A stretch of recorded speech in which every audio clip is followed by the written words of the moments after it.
maybe you want to try starting your morning off right. I mean, who doesn't love a great orgasm before breakfast? I know I sure do.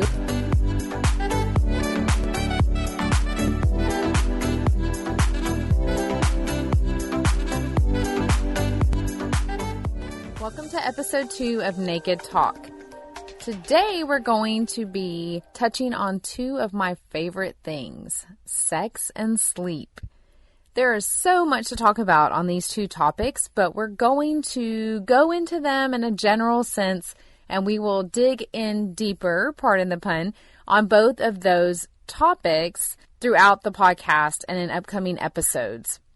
I'm excited to share some of my stories, not necessarily sex stories, but things that have helped me or I've gone through, and how I've experienced whole health through improvement in my sex and sleep life, as well as bringing in health professionals who can talk to us about ways to improve our sex life and get more sleep. So it's no secret that most of us are sleep deprived.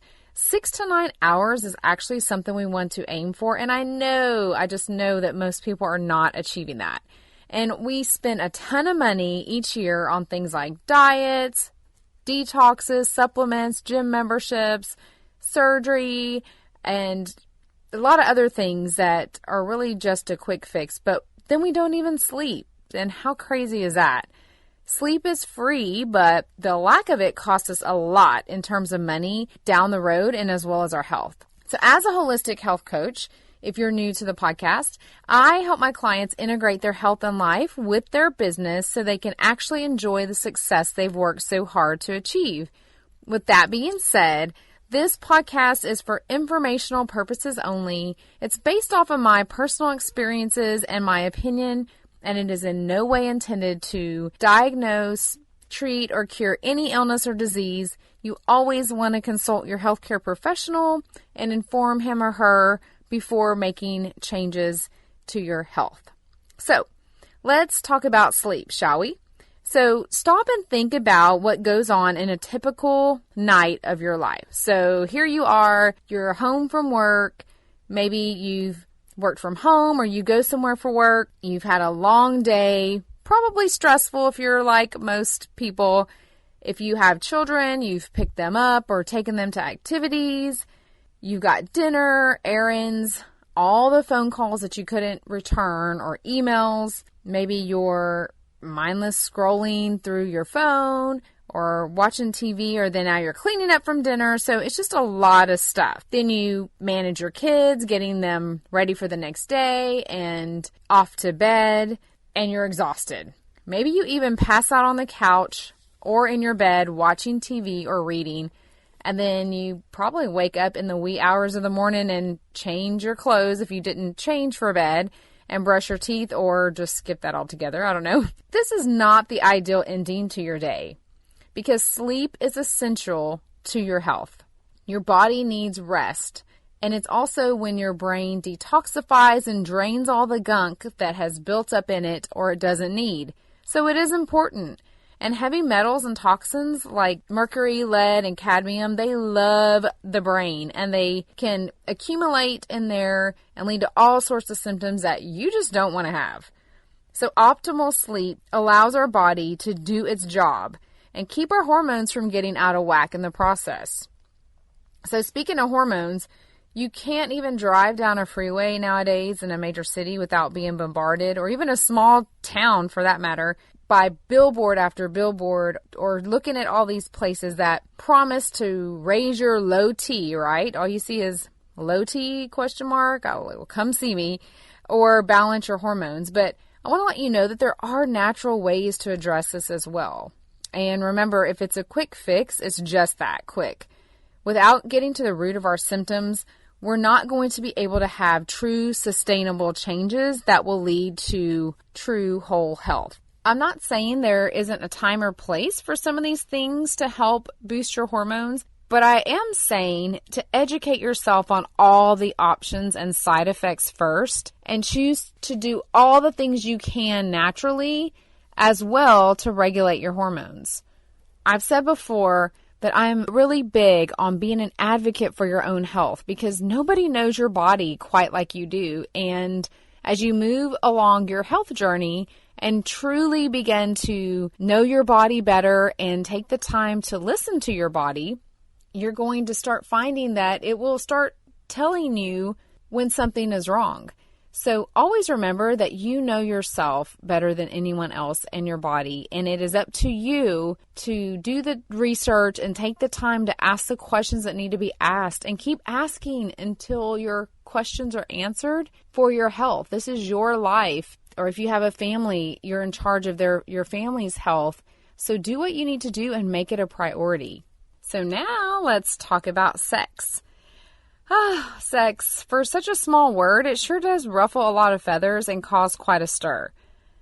I mean, I just don't get it. Sex is not a 4-letter word. It's a primal need, and it's so important to our whole health. Back to the holistic approach thing. All areas of our life are connected, and we can't compartmentalize. Our sexual health is one of those areas, and it will start affecting other areas of our life as well if it's not addressed. Similar to other topics I talk about as a holistic health coach with my clients, like digestion, poop, toxic relationships, I think it's just something that a lot of us grew up not talking about, whether it's the fact that it wasn't appropriate or we were embarrassed or ashamed. But sex is definitely one of those things, depending on your culture and how you were raised and a lot of religious beliefs, it really is taboo even just to talk about it, much less get into the details of it. So we're growing up being misinformed or not informed at all, or even worse, going off of what other kids are telling us, or nowadays, what we see on the internet or porn or different things that really is not, I guess, a really natural, healthy way to learn about sex. And we're kind of just learning as we go. And I know that life is a journey and we have different seasons in our life and we learn some things just come with experience, right? But sex is one of those things that I think, yeah, it would help to have some basic fundamentals down before we start practicing and have these experiences, especially with expectations and how our bodies work and what we want to have from our sexual experiences, and also just being aware of the power that sex brings into a relationship. It can be good, it can be bad, it can be healthy, or it can be toxic. So let's just start those difficult conversations that not enough people are having, and let's face it in a healthy way and start talking about it with our partners. Many couples just aren't having enough sex, and some are just skipping it altogether. And this is no bueno. Like, this is not good at all. Because not only is sex an intimate connection, you know, when you have sex, it can boost your oxytocin and help you feel closer and connected to that person. But it's also great cardio. It lowers our cortisol, which is a stress hormone. And when it has a happy ending, a hormone called prolactin is released, and it helps you feel relaxed and sleepy. So here is that sleep again. So not only are we getting sex in, but it's also going to help us feel sleepy and be more successful at having a good night of sweet shut-eye. Okay, so you may be listening and thinking, seriously, Jess, like the last thing I want to think about is sex. I've had a long, stressful day and I'm just too tired. Or maybe you're thinking to yourself, I totally can relate when people used to say they had a headache, and I'm not lying. I really do have a headache. And you know what? You actually may have a headache. It could be because you're dehydrated. A lot of times when we think we're hungry, we're actually thirsty. And when you feel like you have a headache, you can always try to drink some water and see if that helps. Just the average American does not have enough water daily. So that's something to really think about. So if that is you, I want to tell you that you're not alone. I totally feel you. That was me when I had 3 kids, 5 and under, and I began homeschooling soon after that. I mean, I was exhausted. I was living the life of a very busy mom with a lot of littles and wanting to blog and share my creativity with the world and be a better wife. And I got to cook. And I started my homeschool journey shortly after that. And I'd also learned about GMOs. So now I was trying to make my own bread and stress over all of that. It was insane. I shared in episode 1 how I just was trying to juggle all of these things. And I married my husband when my girls were little bitties. They were 3 and 2. And so you can imagine I was tired. And even as being newly married, we just didn't have the sex that we thought we were going to have. I just envisioned these, nooners, and he'd come home from his business and we'd do all this cool stuff. And you know what? It just didn't work out like that. A lot of times I was changing diapers, and then my girls were a little bit older. We got married, had another daughter. And so I was nursing and chasing 2 toddlers around, and then homeschooled after that. So yeah, this fantasy didn't quite turn out like it did in my head, but we got through it. So I didn't say it was easy, and maybe you're going through a situation, whether you have children or not, it doesn't matter. We are just a culture that is very busy. We're overstressed, overworked, and we sometimes need to just stop and really say, wait a minute, is this the life that I want to live? What am I prioritizing in my life? And how am I utilizing my time? What good is success to us if we lose our health or our relationships in the process? Often I hear my clients say, I'm doing this for my family. And I will ask them, well, if this is for your family, why is it that your marriage is suffering? Maybe they're contemplating a divorce or maybe having an affair.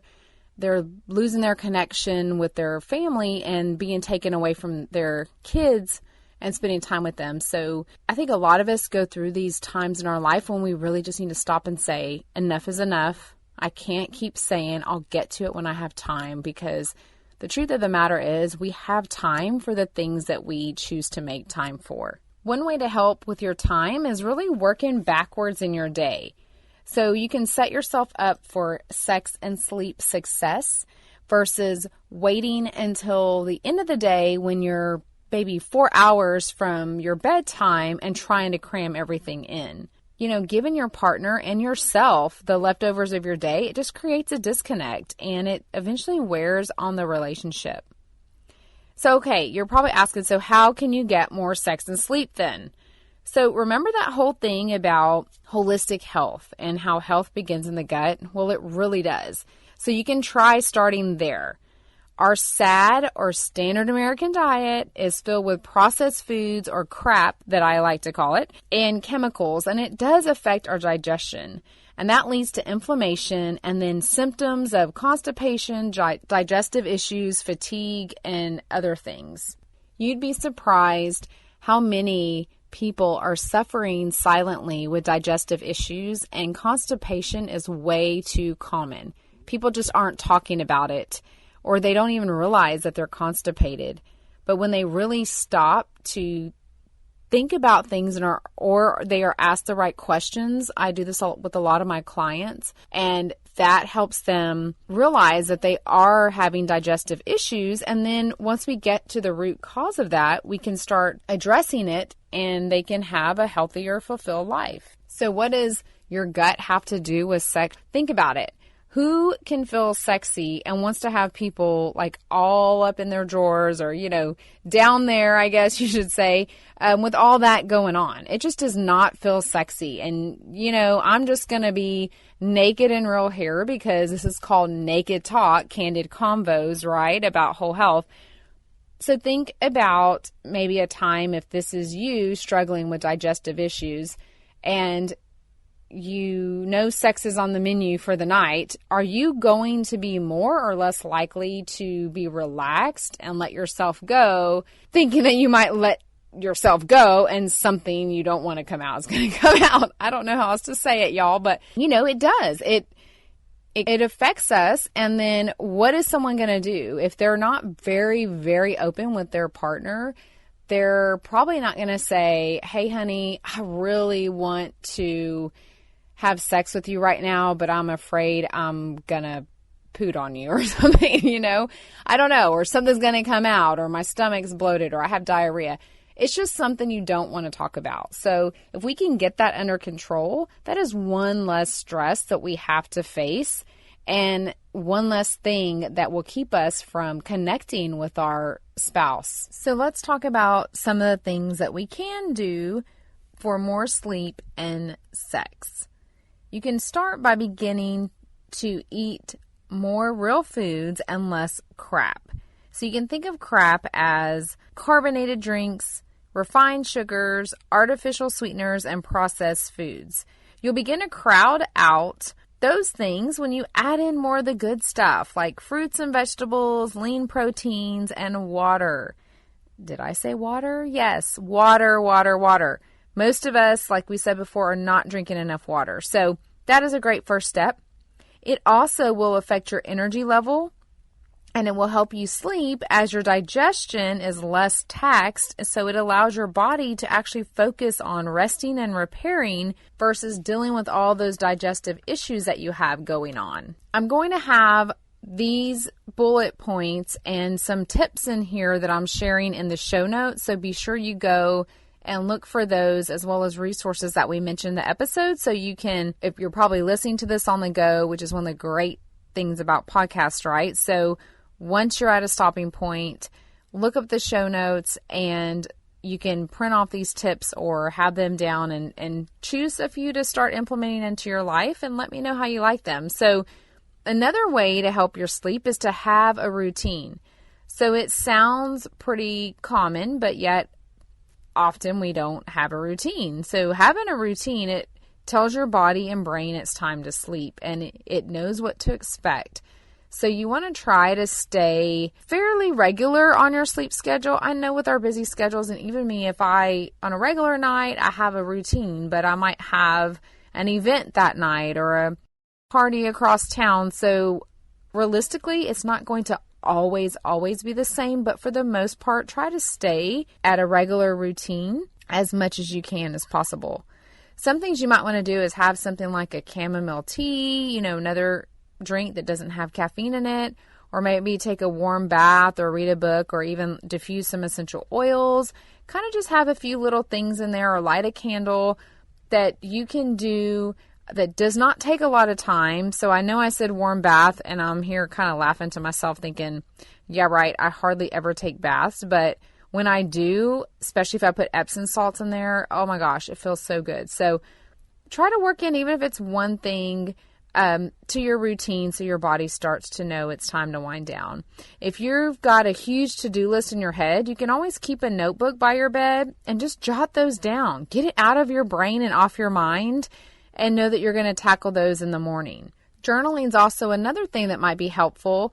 A lot of times you can do this in the morning time to just start your day off with gratitude and on a good note. And in a future episode, we'll be talking about a lot of things you can do in the mornings to start your day off right. But some people prefer to journal at night. Maybe it's a few things you want to jot down that you went through that day or something that's been on your heart or your mind. So that might help. You want to try to eat at least 3 hours before bed and keep your room and environment for sex and sleep. You can dim the lights in your home and, devices and TV. You want to try to avoid watching those and using those things too late at night because the blue lights in there really starts to affect our sleep cycle. It's letting us know in our bodies that it's actually maybe time to wake up. So then it gets confused when we go to lay down and sleep. So try to avoid those, or at bare minimum an hour before you plan to go to sleep. I know it is so hard. We actually used to keep our devices in our room because we didn't know better. And then I started learning about EMFs. That's a whole different thing we'll touch on in an episode coming up. And it's really not good to have our devices in our room. So now we keep them in our closet, close enough where we can hear if it's an emergency or an alarm, but not right there in our room. So those are all things that you can try. We'll have those in the show notes once again, and I will be going into further detail on sleep. But for now, those are some great things. You can choose one and start implementing it right now into your daily routine. So for sex, like I said, make your room for sleep or sex. That's what it's for. So if you have kids, make it a no toy zone. So I used to step on a sea of pink plastic pieces to get to my bed, and when my kids were little, and it just was not sexy. Who wants to trying to get into the mood, and then you see Barbies and baby dolls or trucks and all these little things in the way? So take your space back. I did that and started creating boundaries for my children, and we reserved the master bedroom for us, and it made a huge difference. It just became kind of a sanctuary for us at the end of a long day and a stressful day, just to be with each other and kind of wind down. And that does not need to be a space for everybody. Keep it sacred and reserved for sex and sleep, and turn it into an adult playground and just see what happens. So if you're not having sex in your relationship, what is something you can do? I want to say that you need to communicate. So it seems totes obvious, but why aren't couples doing it then? Maybe they're scared, or maybe it's been brought up in the past and now they found themselves sleeping on the couch or in an argument as a consequence. Whatever the reason, the issue will not go away, and it needs to be addressed. This is your partner in life and crime, and you should be able to express yourself openly to each other. And if you're not, you need to work on a way to do that.